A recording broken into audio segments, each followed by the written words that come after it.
नमस्कार, मैं हूं आशीष त्रिपाठी। जी पंजाब हरियाणा हिमाचल पर वक्त हो चला है फटाफट अंदाज में खबरों पर नजर डालने का। चलिए शुरुआत करते हैं खबरें सुपरफास्ट की।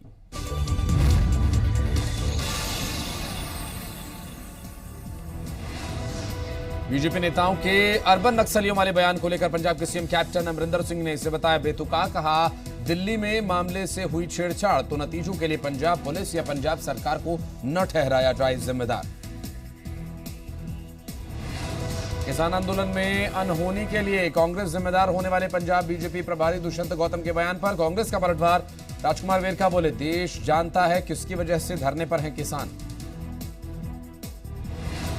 सीएम कैप्टन के बाद अब अकाली दल ने भी कृषि कानूनों के खिलाफ आंदोलन कर रहे पंजाब के किसानों को अर्बन नक्सल बताने के आरोप लगाते हुए बीजेपी नेताओं के बयान की निंदा की। अकाली दल किसान विंग के अध्यक्ष सिकंदर सिंह मलूका ने पंजाब बीजेपी से किसानों से माफी मांगने को कहा और इसके अलावा अकाली दल ने कहा कि बीजेपी नेता पंजाब में हिंसा भड़काने की कोशिश न करें। पंजाब आम आदमी पार्टी के अध्यक्ष भगवंत मान ने सीएम कैप्टन अमरिंदर सिंह पर कॉर्पोरेट घराने की भाषा बोलने का आरोप लगाया। भगवंत मान ने सीएम कैप्टन से कहा कि वो केंद्र सरकार से कृषि कानून को वापस कराएं। नेता विपक्ष हरपाल चीमा ने भी कैप्टन सरकार को निशाने पर लिया। केंद्र और किसानों की 29 दिसंबर को होने वाली बातचीत से पहले केंद्रीय कृषि राज्य मंत्री कैलाश चौधरी का बड़ा बयान सामने आया। उन्होंने कहा कि 29 तारीख की बातचीत से हल निकलेगा। विपक्ष पर किसानों को गुमराह करने का आरोप लगाया। साथ ही कृषि कानूनों में संशोधन करने के लिए सरकार तैयार है कहा। होशियारपुर में औद्योगिक और वाणिज्य मंत्री सुंदर श्याम अरोड़ा ने उम्मीद जताई कि 29 दिसंबर को केंद्र और किसानों के बीच बातचीत से समाधान निकल जाएगा और अगर केंद्र सरकार किसानों से राजनीति से ऊपर उठकर बात करे तो किसान आंदोलन का कोई ना कोई हल निकल ही जाएगा। वहीं सुंदर श्याम अरोड़ा ने पंजाब औद्योगिक क्षेत्र में हो रहे घाटे पर भी चिंता जाहिर की। किसानों को लेकर अब कांग्रेस नई रणनीति पर काम करना शुरू कर चुकी है। कांग्रेस ने फैसला किया कि अब वे जल्द ही एक बड़ी रैली करेंगे और कांग्रेस विधायक गुरकीरत सिंह कोटली ने किसानों के मुद्दे पर अकाली दल पर भी तंज कसा। रोहतक में टिकरी बॉर्डर से लेकर बहादुरगढ़ के पकौड़ा चौक तक धरना लगाए बैठे किसानों के समर्थन में आए एक वकील ने जहरीला पदार्थ खाकर अपनी जान दी। हरियाणा के पूर्व सीएम और नेता विपक्ष भूपेंद्र सिंह हुड्डा ने किसानों की मौत पर हो चिंता जताते हुए राज्यपाल से विधानसभा का विशेष सत्र बुलाए जाने की मांग की। हुड्डा ने कहा कि वो विधानसभा सत्र में सरकार के खिलाफ अविश्वास प्रस्ताव लाएंगे। मानसा से मुस्लिम फ्रंट पंजाब का एक जत्था दिल्ली धरने में शामिल होने के लिए रवाना। मुस्लिम फ्रंट पंजाब के अध्यक्ष हंसराज मोफर का कहना, ये संघर्ष किसी एक वर्ग का नहीं, किसानों का है।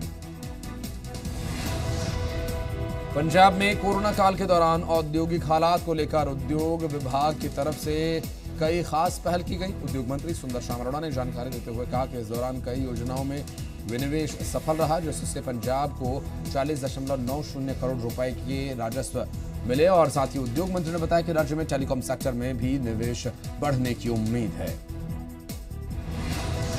पूर्व केंद्रीय मंत्री और शिरोमणि अकाली दल के सांसद हरसिमरत कौर बादल ने प्रधानमंत्री मोदी से कपास की खरीद के मामले में हस्तक्षेप करने की अपील की। हरसिमरत कौर बादल ने कहा कि पीएम मोदी भारतीय कपास निगम को निर्देश दें कि वो कपास की रोजाना खरीद की सीमा खत्म करे।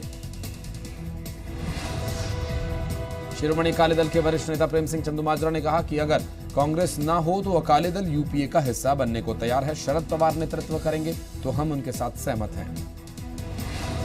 बठिंडा में नगर निगम के चुनाव होने हैं, जिसके लिए पंजाब के वित्त मंत्री मनप्रीत बादल कांग्रेस उम्मीदवार के पक्ष में प्रचार करने जनता को संबोधित करने पहुंचे और मनप्रीत बादल ने लोगों से कांग्रेस के पक्ष में वोट डालने की अपील की।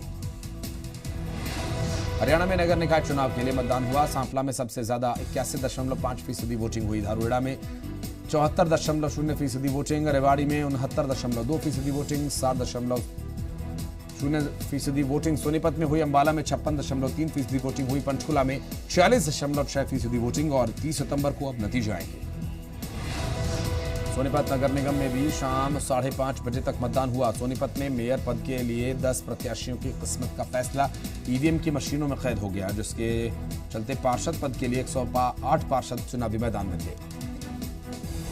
अंबाला निगम चुनाव के लिए जनचेतना पार्टी के सुप्रीमो और पूर्व केंद्रीय मंत्री विनोद शर्मा अपनी पत्नी और मेयर प्रत्याशी शक्ति रानी शर्मा के साथ मॉडल टाउन स्थित सरकारी स्कूल में वोट डालने पहुंचे। वहीं बीजेपी की मेयर प्रत्याशी वंदना शर्मा ने परिवार के साथ बूथ नंबर 129 पर मतदान किया। चरखी दादरी में आम आदमी पार्टी के कार्यकर्ताओं ने बाढ़ड़ा से विधायक नैना चौटाला के आवास का घेराव किया। आम आदमी पार्टी के कार्यकर्ताओं ने विधायक नैना चौटाला से इस्तीफे की मांग की और किसानों को समर्थन देने की अपील की। हिमाचल सरकार के 3 साल का कार्यकाल पूरा होने पर शिमला में एक कार्यक्रम का आयोजन किया गया। सरकार ने 3 साल की उपलब्धियां गिनवाई। वर्चुअल माध्यम से जुड़े राजनाथ सिंह और अनुराग ठाकुर। हिमाचल प्रदेश में जयराम सरकार को 3 साल पूरा हो चुका है। इस मौके पर शिमला में एक खास कार्यक्रम का आयोजन किया गया, जिसमें सीएम जयराम ठाकुर समेत उनके सभी मंत्री शामिल हुए। वहीं इस कार्यक्रम में रक्षा मंत्री राजनाथ सिंह और केंद्रीय वित्त राज्य मंत्री अनुराग ठाकुर वर्चुअल तौर पर जुड़े। इस मौके पर हिमाचल के सीएम जयराम ठाकुर ने 3 साल की उपलब्धियों की जानकारी दी।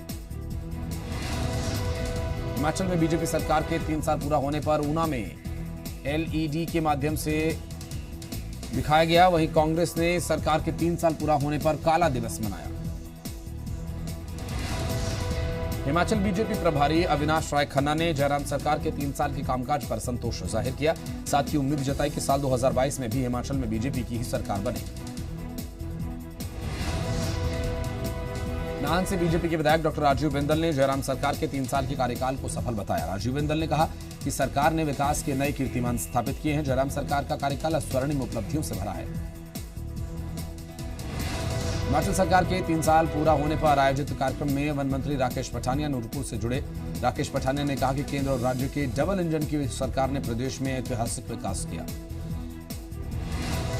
हिमाचल सरकार के 3 साल का कार्यकाल पूरा होने पर प्रदेश कांग्रेस ने निशाना साधते हुए कहा कि राज्य की जनता परेशान है और सरकार 3 साल का जश्न मना रही है। नगर निकाय चुनाव में नामांकन के दिन एसडीएम ऑफिस के बाहर उड़ी कोरोना नियमों की धज्जियां। ऊर्जा मंत्री सुखराम चौधरी की भीड़ का हिस्सा बने। चुनावी सभा में बिना मास्क के 50 से अधिक लोग पहुंचे। सोशल डिस्टेंसिंग की उड़ाई गई धज्जियां। आम आदमी पार्टी मध्य जोन की युवा अध्यक्ष रेणु राणा की अगुवाई में पानीपत शहरी विधायक के आवास का घेराव किया। फरीदकोट के भूलवाला रोड पर शिव शक्ति जूट फैक्ट्री में भयानक आग लग गई।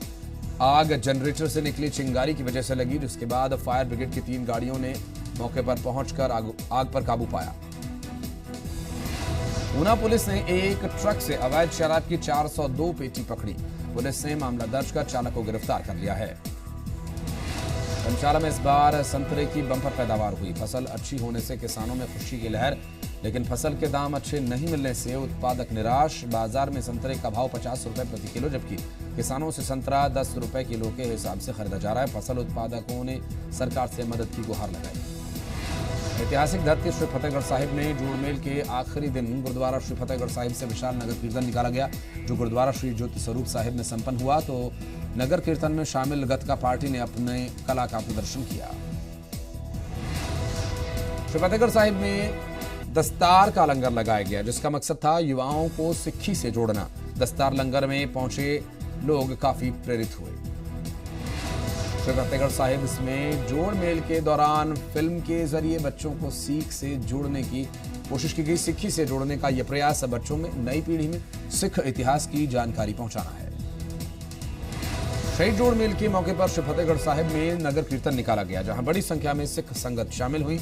नगर कीर्तन में गुरु की लाडली फौज निहंग सिखों की ओर से कई करतब दिखाए गए। वहीं शस्त्र कला का भी आयोजन किया गया। खालसे की धरती पर पहुंचे श्रद्धालुओं ने साहिबजादों तो उनकी शहादत को नमन भी किया। मन की बात कार्यक्रम में पीएम मोदी ने छोटे साहिबजादों और माता गुजरी की शहादत को याद किया। तो यूपी के सीएम योगी ने अपने आवास पर गुरबाणी कीर्तन में शिरकत की। उत्तर प्रदेश के सीएम योगी आदित्यनाथ ने मुख्यमंत्री आवास पर आयोजित गुरबाणी कीर्तन में शिरकत की और इस दौरान सीएम योगी आदित्यनाथ ने गुरबाणी में बैठकर कीर्तन श्रवण किया। श्री गुरु गोविंद सिंह जी महाराज के साहिबजादों की शहादत पर गुरुद्वारा श्री दशमेश स्थान साहिब में धार्मिक कार्यक्रम का आयोजन किया गया, जहां गुरबाणी कीर्तन समागम का आयोजन किया गया। यहां संगतों के लिए जलपान की भी व्यवस्था की गई थी। बिलासपुर स्थित शक्तिपीठ श्री नानाजी देवी मंदिर परिसर में रविवार को बाजार खुलने से दुकानदारों के चेहरे खिल गए। दरअसल कोविड-19 से सुरक्षा के मद्देनजर सरकार ने रविवार को बाजार बंद रखने के आदेश दिए थे। श्री नानाजी देवी मंदिर में आयोजित होने वाले नववर्ष के मेले के लिए पुलिस प्रशासन ने कमर कस ली है। इस बार मेलों के चलते नैना देवी के सेक्टर 9 सेक्टर्स में उसे बांटा गया। पुलिस के अनुसार कोरोना की वजह से श्रद्धालुओं के लिए सोशल डिस्टेंसिंग और मास्क लगाना जरूरी होगा। नए साल के जश्न के लिए मनाली में सैलानियों का जमावड़ा। सड़कों पर आज भी लंबा जाम, तो ट्रैफिक की समस्या से निपटने के लिए शिमला के 8 सेक्टर्स में क्षेत्र को बांटा गया। चंबा जिले के पर्यटन स्थल खजियार में भी कोरोना के चलते ठप पड़े पर्यटन कारोबार के बाद एक बार फिर से काफी संख्या में सैलानियों के पहुंचने का सिलसिला शुरू हुआ, जिससे पर्यटन से जुड़े कारोबारियों की आंखों में चमक देखी जा रही है। करीब 2 साल से पांवटा साहिब क्षेत्र में रह रहे हाथियों का एक जोड़ा एक बार फिर रिहायशी इलाके में नजर आया। वयस्क हाथी अपने बच्चों के साथ बाता मंडी क्षेत्र में दिखाई दिया। दोनों हाथियों ने फसलों के अलावा कुछ कच्चे मकानों को भी नुकसान पहुंचाया। पंजाब में कोरोना के 292 नए मामले आए सामने। 1,65,405 कुल मामले। पंजाब में 4,214 सक्रिय मरीज, जबकि पंजाब में कोरोना के अब तक 1,55,892 मरीज ठीक हो चुके हैं, जबकि 5,299 मरीजों की मौत हो चुकी है। हरियाणा में कोरोना के 362 नए मामले सामने आए। हरियाणा में 2,60,907 कुल मामले सामने आए। हरियाणा में कोरोना के 4,268 सक्रिय मरीज हैं, जबकि 2,53,765 मरीज ठीक हो चुके हैं। 2,874 मरीजों की जान जा चुकी है।